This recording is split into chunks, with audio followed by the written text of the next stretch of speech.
بسم اللہ الرحمن الرحیم۔ ناظرین، آج آپ کے سامنے یہ ذکر کرنا ہے کہ حضرت سیدہ عائشہ صدیقہ رضی اللہ تعالی عنہ کا حضور علیہ السلام سے نکاح اور رخصتی۔ ناظرین، تاریخ کی کتب میں یہ موجود ہے کہ حضرت ابوبکر صدیق رضی اللہ تعالی عنہ وہ ہستی ہے جن نے گھر بار اور مال و دولت کے ساتھ ساتھ اپنی تمام قسم کی جو چیزیں آپ کی ضروریات میں تھی وہ بھی بارگاہ مصطفیٰ میں پیش کر دی، حتیٰ کہ آپ کی لخت جگر اور نور نظر حضرت سیدہ عائشہ صدیقہ رضی اللہ تعالی عنہا کو حضور کے عقد نکاح میں پیش کر دیا، اور یہ عمل کر کے اہل دنیا کو سمجھا دیا کہ حضور علیہ السلام کی ذات سے بڑھ کر ابو بکر کے لیے کوئی اور شے نہیں ہے۔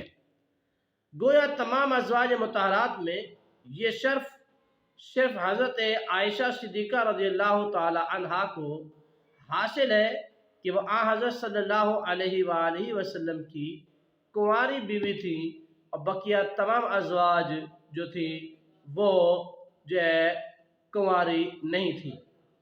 نبی کریم علیہ السلام سے پہلے وہ جبیر بن مطعم کے صاحبزادے سے منسوب ہوئی تھی، لیکن جیسے ہی حضرت خدیجہ رضی اللہ تعالی عنہا کے انتقال کے بعد خولہ بنت حکیم نے حضور علیہ السلام سے اجازت لے کر ام رومان سے کہا، اور انہوں نے حضرت ابوبکر سے ذکر کیا، تو چونکہ یہ ایک قسم کی وعدہ خلافی تھی، بولے کہ جبیر بن مطعم سے وعدہ کر چکا ہوں، لیکن مطعم نے خود اس بنا پر انکار کر دیا کہ اگر حضرت عائشہ ان کے گھر میں گئیں تو گھر میں اسلام کا قدم آ جائے گا۔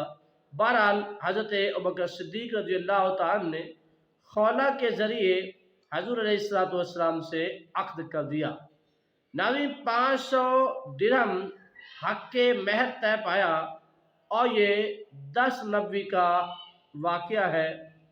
اس وقت حضرت عائشہ صدیقہ رضی اللہ تعالی عنہ کی عمر مبارک 6 سال تھی۔ یہ نکاح اسلام کی حقیقی سادگی کی تصویر تھا۔ عطیہ اس کا واقعہ اس طرح بیان کرتی ہے کہ حضرت عائشہ رضی اللہ تعالی عنہ نکاح پڑھا دیا، اور حضرت عائشہ رضی اللہ تعالی عنہ خود کہتی ہیں کہ جب میرا نکاح ہوا تو مجھ کو خبر تک بھی نہ ہوئی تھی۔ جب میری والدہ نے باہر نکلنے میں روک ٹوک شروع کی تب بھی میں سمجھی کہ میرا نکاح ہو گیا ہے۔ اس کے بعد میری والدہ نے مجھے سمجھا بھی دیا۔ چنانچہ طبقات ابن سعد نے اس کو تفصیل کے ساتھ بیان کیا ہے۔ نکاح کے بعد مکہ میں حضور علیہ السلام 3 سال رہے، اور 13 سال میں آپ نے ہجرت کی، یعنی 13 نبوی میں آپ نے ہجرت کی، تو حضرت بکر صدیق رضی اللہ تعالیٰ ساتھ تھے، اور اہل و عیال کو دشمنوں کے نرغہ میں چھوڑ آئے تھے۔ جب مدینہ میں اطمینان ہوا تو حضرت ابوبکر صدیق نے عبداللہ بن عریقت کو بھیجا کہ وہ جا کر جو ہے ام رومان، اسماء اور عائشہ کو لے آئے۔ مدینہ میں آ کر حضور علیہ السلام کی بارگاہ میں جب دیکھا گیا تو حضرت عائشہ رضی اللہ تعالی عنہ سخت بخار میں مبتلا ہوئیں، اور یہ مرض بڑھتا چلا گیا، حتیٰ کہ اس مرض کی وجہ سے سر کے بال جھڑ گئے۔ صحت ہوئی تو ام رومان کو رسم عروسی ادا کرنے کا خیال آیا۔ اس وقت حضرت عائشہ رضی اللہ تعالی عنہ کی عمر مبارک 9 سال تھی۔ سہیلیوں کے ساتھ جھولا جھول رہی تھی کہ ام رومان نے آواز دی، ان کو اس واقعہ کی خبر تک بھی نہ تھی۔ ناظرین، ماں کے پاس آئیں تو انہوں نے منہ دھویا اور بال درست کیے گھر میں لے گئیں۔ انصار کی عورتیں انتظار میں تھی کہ یہ گھر میں داخل ہوئیں تو سب نے مبارکباد دی۔ تھوڑی دیر کے بعد خود حضور علیہ السلام تشریف لائے اور اس طرح 3 شوال المکرم میں نکاح ہوا تھا، اور شوال ہی کی تاریخ میں یہ رسم ادا ہوئی۔ حضرت عائشہ رضی اللہ تعالی عنہ کے نکاح سے عرب کے بعض بیہودہ خیالات میں اصلاح ہوئی، کیونکہ منہ بولے بھائی کی لڑکی سے شادی نہیں کرتے تھے۔ اسی بنا پر جب خود خولہ نے حضرت ابوبکر صدیق سے حضور علیہ السلام کا ارادہ ظاہر کیا تو انہوں نے حیرت سے کہا کیا یہ جائز ہے؟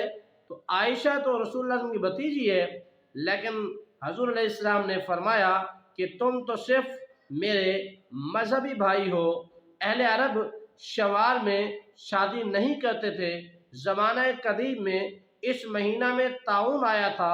حضرت عائشہ رضی اللہ تعالیٰ کی شادی اور رخصتی دونوں شوال کے ماہ میں ہوئی، تاکہ اہل دنیا کو پتہ چل جائے کہ اللہ کے نبی علیہ السلام کا جس مہینے میں نکاح ہوا لوگوں میں یہ طاعون والا مہینہ تھا، مگر قدمین مصطفیٰ کی برکت سے وہ مہینہ لوگوں کے لیے شفا کے راز